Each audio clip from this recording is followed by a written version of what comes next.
आपके लिए आज हम लेके आए हैं इंग्लिश ग्रामर का महत्वपूर्ण टॉपिक है डायरेक्ट एंड इनडायरेक्ट स्पीच, जो आपके हर तरह के competitive exam, teachers recruitment, first grade, second grade, third grade, BSTC, pre BEd और रिट में जब आप सब्जेक्ट चयन करते हैं उसके अंदर एक इंग्लिश विषय भी लेना पड़ता है ऑप्शनल में। तो इंग्लिश ग्रामर में डायरेक्ट और इनडायरेक्ट स्पीच बहुत ही महत्वपूर्ण है। इनके लिए डायरेक्ट रूल्स और इनडायरेक्ट के लिए इनकी पहचान कैसे होती है, इनके सामान्य रूल्स क्या है, वो आप हमारे यूट्यूब चैनल शहर हैप्पीनेस संस्कृत एजुकेशन पे जाइए और देखिए। आपको बहुत ही आसान और शानदार तरीके से समझाया गया है और ये एक ऐसा प्लेटफॉर्म है जहाँ सभी विषय आपको एक ही प्लेटफॉर्म पर मिलेंगे। वो है हमारा अपना यूट्यूब चैनल शहर हैप्पीनेस संस्कृत एजुकेशन। तो आज हम पढ़ रहे हैं डायरेक्ट इनडायरेक्ट स्पीच में टेंस से संबंधित। प्रेजेंट में सारे टेंस और फ्यूचर के सारे टेंस किस प्रकार उनको डायरेक्ट से इनडायरेक्ट बनाते हैं वो हमने पहले वाले वीडियोस में बता दिया। आज हम चल रहे हैं पास्ट टेंस। बहुत महत्वपूर्ण बात बता रहा हूँ। जो पास्ट टेंस है रिपोर्टेड स्पीच में, उसमें पास्ट सिंपल किस में जाएगा, पास्ट कंटिन्यू किस में जाएगा, वो रूल्स मैं आपको बताना चाहता हूँ। पास्ट टेंस के अंदर सबसे पहले पास्ट सिंपल। पास्ट सिंपल की क्या पहचान होती है, इसके लिए भी हमने आपको हमारे यूट्यूब चैनल शहर हैप्पीनेस संस्कृत एजुकेशन पर खूब सारे टेंस से संबंधित वीडियोज अच्छी तरह से आपके लिए अपलोडेड किए हैं। आप उनको अच्छी तरह से साधारण भाषा में और सामान्य बहुत ही गहन अध्ययन करके आपको बताया गया है। आप गंभीरता से उनको पढ़ेंगे तो आपको अच्छी तरह से समझ में आ जाएगा। यानी पास्ट सिंपल में मैन वर्ब की सेकंड फॉर्म होती है सिंपल सेंटेंस में, नेगेटिव हो तो डू की सेकंड फॉर्म डिड और नॉट आता है और मैन वर्ब की फर्स्ट फॉर्म होती है। अब जिसे अपन इसमें सेंटेंस ले रहे हैं आपके लिए, देखो गीता शेड, ये कोमा और इनोटेड कोमा, ये कहलाता है रिपोर्टेड वर्ब। अब जो मैन वर्ब की सेकंड फॉर्म है से की शेड हो गया। ठीक है, अब देखो रमेश wrote a letter, ये 10 इन्वर्टेड कॉमा में रमेश रोट अ लेटर। क्या लिखा मैंने, रमेश रोट अ लेटर। देखो राइट की सेकंड फॉर्म रोट, तो रोट सेकंड फॉर्म आते ही हमको पता चल गया कि ये पास्ट का सिंपल है। तो इसको ये है डायरेक्ट। क्या है भैया, डायरेक्ट। अब इसको क्या बनाना है, इनडायरेक्ट बनाना है। तो सबसे पहले क्या लिखेंगे, गीता सेड, लिस्नर नहीं है तो ऐसे लिख दिया। अब दोनों को जोड़ने के लिए कंजक्शन के रूप में that Ramesh, third person Ramesh रहेगा। अब महत्वपूर्ण जो पास्ट सिंपल के जो है वो सीधा सीधा पास्ट परफेक्ट में जाएगा, यानी हेड और मैन वर्ब की third form. Ramesh had, write की third form written a letter, full stop और इनवर्टेड कोमा हट जाएगा। तो Geeta said that Ramesh had written a letter. आगे समझे, यानी पास्ट सिंपल जो मैन वर्ब की सेकंड फॉर्म होती है उसको अपन इनडायरेक्ट स्पीच बनाते समय पास्ट परफेक्ट में बनाएंगे और मैन वर्ब की थर्ड फॉर्म से पहले हेल्पिंग वर्ब के रूप में हेड लगाएंगे। अब लेते हैं past continue. Past continues, continues में क्या होता है भाई बताइए, यानी वॉज वर हेल्पिंग वर्ब और मैन वर्ब के आईएनजी होता है। ये होता है पास्ट कंटिन्यू में। अब उसका हम पैसिव कैसे बनाएंगे, इसके लिए बता रहा हूं। देखो ही सेड कोमा इंटर कोमा इट वाज, क्या लिखा मैंने, इट वाज रेनिंग, RAINING और इन्वर्टेड कोमा बंद। He said inverted comma it was raining, ये पास्ट कंटिन्यू में है, यानी वॉज वर और मैन वर्ब की आईएनजी। ये जो पास्ट कंटिन्यूज का है पास्ट परफेक्ट कंटिन्यू में चला जाएगा, यानी हैड बीन और मैन वर्ब की आईएनजी। तो क्या होगा देखो, he said that it had been raining और फुल स्टॉप इंटर कोमा हट जाएगा। तो क्या लिखा मैंने, He said that it had been raining, यानी पास्ट कंटिन्यूज है, पास्ट परफेक्ट कंटिन्यू में चला गया। अब आगे चलो, अगला है पास्ट परफेक्ट, यानी हेड और मैन वर्ब की थर्ड फॉर्म हो तो इसका क्या इनडायरेक्ट नहीं बनेगा। इसकी जैसे जैसे ही पास्ट परफेक्ट कंटिन्यू यानी हैड बीन और मैन वर्ब के आईएनजी वाक्य में है तो उसका भी इनडायरेक्ट नहीं बनेगा। ये दो बात आपको महत्वपूर्ण ध्यान रखनी है कि पास्ट परफेक्ट और पास्ट परफेक्ट कंटिन्यू के जो भी आपके डायरेक्ट इनडायरेक्ट हैं वो कभी भी नहीं बनेंगे। ओके, यानी कोई परिवर्तन नहीं होगा उनमें, ध्यान रखना। जैसे एक वाक्य देता हूं, यदि एग्जाम में आ जाए आपके कंफ्यूजन करने के लिए तो आपको क्या करना, जैसे देखो ही शेड कोमा और हमने क्या लगाया, इनवर्टेड कोमा, ठीक है। देखो राम हैड गॉन, क्या लिखे, प्लेस का नाम लिखो चाहे मत लिखो, राम हैड गॉन, क्या लिखा, राम हैड गॉन। अब इसका आ जाए एग्जाम्पल में, क्या एग्जाम्स के अंदर भी क्वेश्चन में भी आ जाए, एग्जाम्पल बता रहा हूं, क्वेश्चन में आ जाए, इसका क्या बनाना है, इनडायरेक्ट बनाइए। तो आपको कुछ नहीं करना है, he said that Ram had gone, यानी इसमें कोई परिवर्तन नहीं होता है। आए समझे, नॉन चेंजेबल, अपरिवर्तित, आए समझे, चेंज नहीं होता है। अनचेंजेबल, नॉन चेंजेबल यानी परिवर्तित नहीं होता है। No change in past perfect and past perfect continue, हुबहू वापिस वही सेम जो सेंटेंस दे रखा उसी को वापिस लिख दो और दैट से जोड़ दो। ओके, बोलो अब आपको समझ आ गया कि पास्ट टेंस का। अब मैं आपको एक महत्वपूर्ण बात बताना चाहता हूं, टेंस में भी अपवाद है। क्या है, टेंस में भी अपवाद है। अपवाद जैसे कोई कई हर चीज में एक चीज के सकारात्मक और नकारात्मक दो चीजें होती है। तो सकारात्मक नकारात्मक के लिए क्या करना चाहिए, सबसे पहले एक बात है महत्वपूर्ण, यूनिवर्सल ट्रूथ,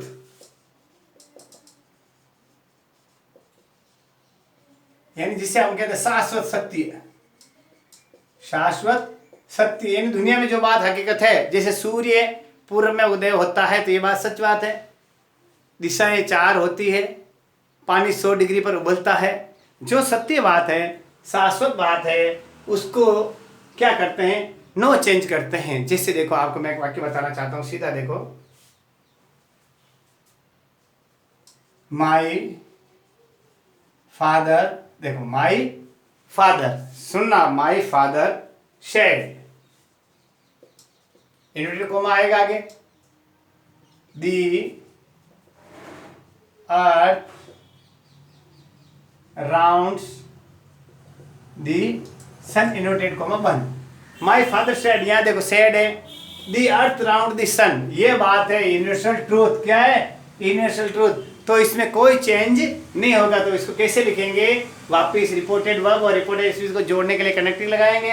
तो क्या लिखेंगे, माई फादर सेड और दैट से जोड़िएगा, that the earth rounds the sun, full stop, और ये जो इन्वर्टेड कोमा हटा देंगे। ये इस तरीके से, यानी जो शाश्वत सत्य बात है वो हमेशा रिपोर्टेड स्पीच में है तो वो नो चेंज होगी, अनचेंजेबल होगी, यानी कभी भी चेंज नहीं होगी, अपरिवर्तित रहेगी। पहला रूल से आया समझ में। ये जो सार्वभौम सत्य बात है, जैसे the teacher said the earth is round, तो क्या होगा, the teacher said that the earth is round, यानी अध्यापक जी ने बताया पृथ्वी गोल है, तो वो शाश्वत सत्य है। तो पहली बात आपने समझ ली, क्या कोई भी शाश्वत सत्य हो तो उसमें हम क्या करेंगे, रिपोर्टेड स्पीच में कोई भी चेंज नहीं करेंगे। अगला सेंटेंस में आपके लिए लेना चाहता हूं, हैबिचुअल। क्या है, देखो HABI, हैबिचुअल कार्य यानी जो आदतन कार्य है। आदतन कार्य क्या है, हम समय पर उठते हैं, करते, जो भी हम गतिविधियां करते हैं उनके लिए जो क्या होगा, डायरेक्ट से इनडायरेक्ट बनने में कोई भी चेंज नहीं होगा। अब जैसे देखो, द टीचर शेड कॉमा, और आगे क्या लगाएंगे अपन, एक तरफ कॉमा और एक तरफ क्या, इन्वर्टेड कॉमा लगेगा ऊपर। जैसे बात बताना चाहता हूं, देखो एक बात है, when the cat is away, देखो ये आतंकारी है habitual, when the cat is away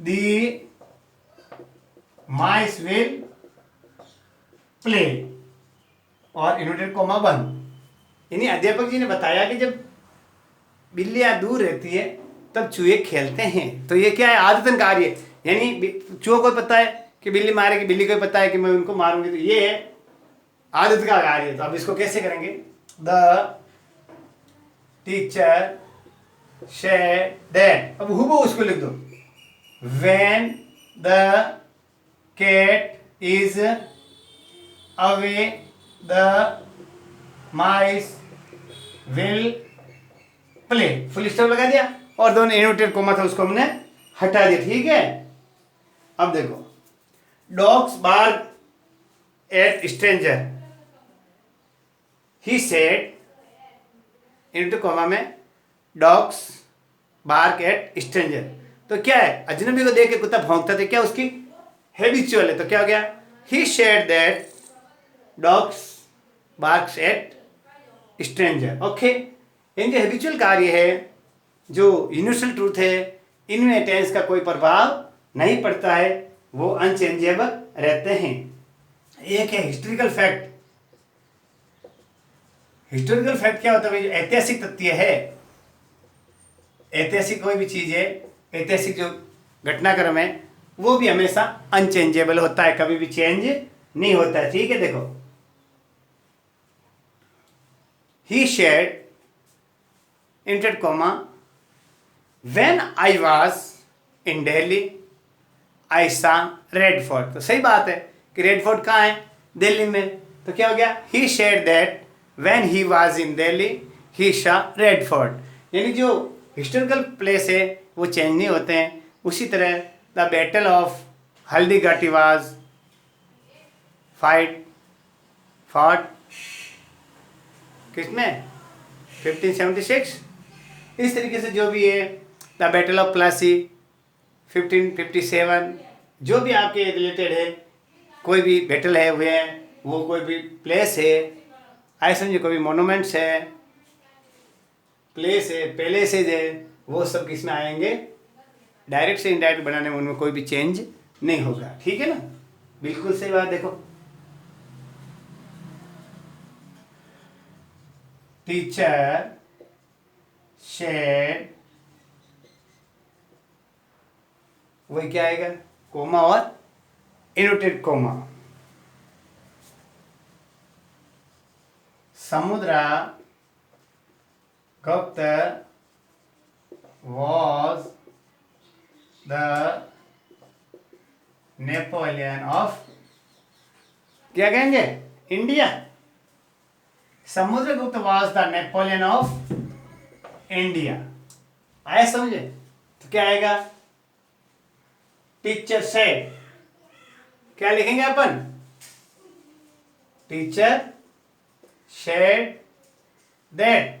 अब जो रिपोर्टेड वर्ब था, ये रिपोर्टेड स्पीच है, इसमें कोई चेंज नहीं करेंगे, Samudragupta was the Napoleon of India, inverted coma हट जाएंगे, दैट से कंजक्शन से जुड़ जाएगा और फुल स्टॉप लग जाएगा। आगे समझे, तीन बात महत्वपूर्ण, यूनिवर्सल ट्रूथ हो, हैबिचुअल हो और हिस्टोरिकल फैक्ट हो, इनके साथ में यदि रिपोर्टेड वर्ब में भी सेकंड फॉर्म हो तो भी रिपोर्टेड स्पीच में हमको कोई परिवर्तन नहीं करना है।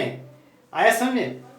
अब मैं आपको एक महत्वपूर्ण बात बिल्कुल ही शॉर्ट में समझा सकता हूं कि आप इसको कैसे याद करें, इनको कैसे याद करें कि आप इसमें कोई भी परेशानी आपको नहीं हो सकती है। ठीक है ना। अब जैसे देखो, एक शॉर्ट में बताना चाहता हूं, बिल्कुल ही आप समझना, आपके लिए बहुत ही इंपॉर्टेंट काम हो जाएगा। जैसे देखो, सीधा है डायरेक्ट इनडायरेक्ट चेंज के लिए टेंस से संबंधित। टेंस के लिए देखो, मैं आपको बताना चाहता हूं, सीधी सादी बात है। सबसे महत्वपूर्ण देखो, सिंपल प्रेजेंट। अब चेंज करना, देखो ये है डायरेक्ट, किसमें है डायरेक्ट, और इसको क्या बनाना अपन को, इनडायरेक्ट बनाना है।